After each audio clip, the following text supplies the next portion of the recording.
friends, today we have sentences of preposition.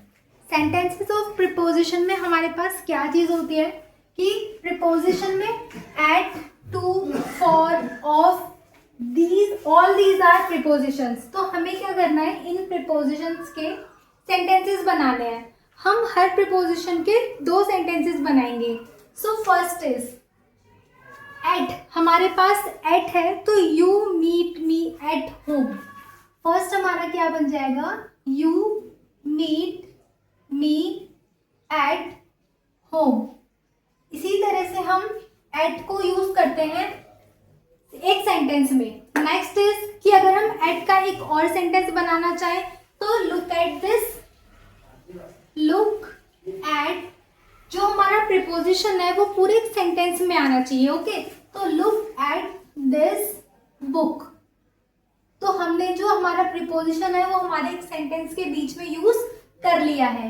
Now next second preposition is to. तो to क्या होता है, अगर हम टू को किसी एक सेंटेंस पे यूज करना चाहें तो हम बोलेंगे they ran to the ground. They ran to the ground. Next is कि अगर हम टू को किसी और सेंटेंस में यूज करना चाहें तो कम टू मी. ये भी हमारा क्या हो गया, एक नेक्स्ट सेंटेंस हो गया, कम टू मी. सो हमने टू को भी किस में यूज कर लिया फ्रेंड्स, हमारे एक सेंटेंस में हमने यूज कर लिया है. नेक्स्ट इज हमारा नेक्स्ट क्या है, फॉर. तो I eat food for living. So friends हमने फॉर को भी किस तरह से यूज करा है, हमारे प्रीपोजिशन को हमने, फॉर हमारा प्रीपोजिशन है उसे ही हमने सेंटेंस के रूप में यूज करा है. अगर हम फॉर को किसी और चीज में यूज करें, I come here for this book. I come here for this book. So हमारा जो फॉर है वो भी हमने एक सेंटेंस के बीच में यूज कर लिया है. नाउ नेक्स्ट इज हमारा नेक्स्ट क्या है, ऑफ. तो this chair is made of would. This chair is made of would. तो हमने ऑफ को किस तरह से यूज करा है, एक सेंटेंस के रूप में. नाउ नेक्स्ट इज अगर हम ऑफ को किसी और सेंटेंस में यूज करना चाहें तो अमन इज द, किस तरह से यूज कर सकते हैं, Aman is the monitor of the class. So friends हमने ऑफ को किस तरह से यूज करा है, अमन क्या है, क्लास का मॉनिटर है. ओके, नेक्स्ट इज हमारा नेक्स्ट क्या चीज है, ऑन. अगर हम ऑन को यूज करें, अब हम ऑन का किस तरह से सेंटेंस बना सकते हैं, ऑन का मतलब होता है किसी के ऊपर कोई चीज होना. Okay, so my pen is lying on the table. So friends हमने ऑन को किस तरह से यूज कर लिया है, the eraser is on the book. The eraser is on the book.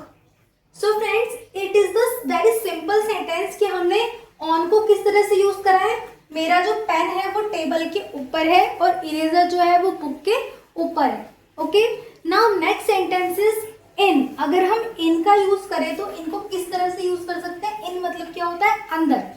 तो the students are sitting, the students are sitting in the class.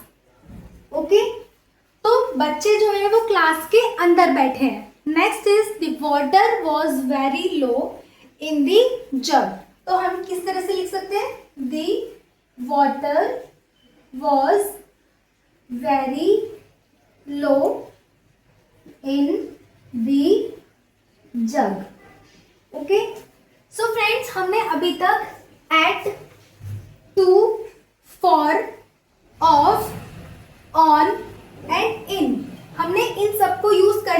अभी भी हमारे पास 4 प्रीपोजिशंस के सेंटेंसेस बनाना बाकी है, तो हम उनको किस तरह से यूज करेंगे? 7th। अब हम बनाएंगे विथ का। तो विथ का मतलब क्या होता है फ्रेंड्स? विथ मतलब होता है साथ में। तो she came with me, she came with me, वो किसके साथ आई? मेरे साथ आई। Okay, next is I want to dance with you, I want to dance with you. So friends, हमने एक विथ को, विथ हमारा प्रीपोजिशन हो गया और हमने विथ को किस तरह से सेंटेंस में यूज करा है। विथ एक हमारा वर्ड भी है, तो हम विथ को यूज करते हैं। Now next is under. अगर हम अंडर की बात करें तो your pencil is under the books, तो हम बोलेंगे your pencil is under the books, आपकी जो पेंसिल है वो बुक्स के नीचे है। नेक्स्ट इज, अगर हम अंडर का एक और तरीके से यूज करें तो the cat is sleeping under the table. Next is the cat is sleeping under the table. Okay friends, so under जो है वो हमारा क्या हो गया? एक सेंटेंस में यूज हो गया है। नाउ नेक्स्ट सेंटेंस इज, हमारा नेक्स्ट प्रीपोजिशन है इनटू।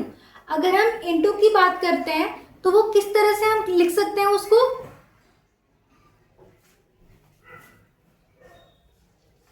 ओके, तो बाय, अगर हम बाय को बोले तो आई वेंट। अगर हम बाय को बोलेंगे तो बाय हमारा क्या हो गया? एक तो होता है BUY, BUY मतलब कि जो चीज हम खरीद रहे हैं, और ये वाला बाय होता है द्वारा। तो I went there by aeroplane, I went there by aeroplane. Next sentence, अगर हम बाय का एक और सेंटेंस बनाना चाहें तो by this method you can solve it, by this method you can solve it। So friends, हमने बाय को एक ही सेंटेंस में 2 बार यूज करा है। हमने बाय को हम किस तरह से सेंटेंस को यूज कर सकते हैं? 2 बार यूज कर सकते हैं। ओके, सो फ्रेंड्स, इसी तरह के जो सेंटेंसेस होते हैं हम उनको बनाते हैं प्रीपोजिशंस की हेल्प से। इनटू का सेंटेंस बनाएंगे, he came into the class, he came into the class। तो हमारा into जो है वो भी हमारा प्रीपोजिशन एक सेंटेंस में यूज हो गया है। Next is, I put the pen into the pocket, I put the pen into the pocket। तो हमारा इनटू भी जो है वो किस तरह से यूज हुआ है? एक सेंटेंस के रूप में हमने इसको यूज कर लिया है। सो फ्रेंड्स, प्रीपोजिशंस को हम किसी तरह से, इन्हीं तरह से सेंटेंसेस के रूप में यूज करते हैं और हम इन्हीं को ही अच्छे से हमारे इंग्लिश में यूज करते हैं। तो प्रीपोजिशंस का इंग्लिश में बहुत ज़्यादा अच्छा और बहुत ज़्यादा इम्पॉर्टेंट रोल होता है। Okay friends, thank you so much.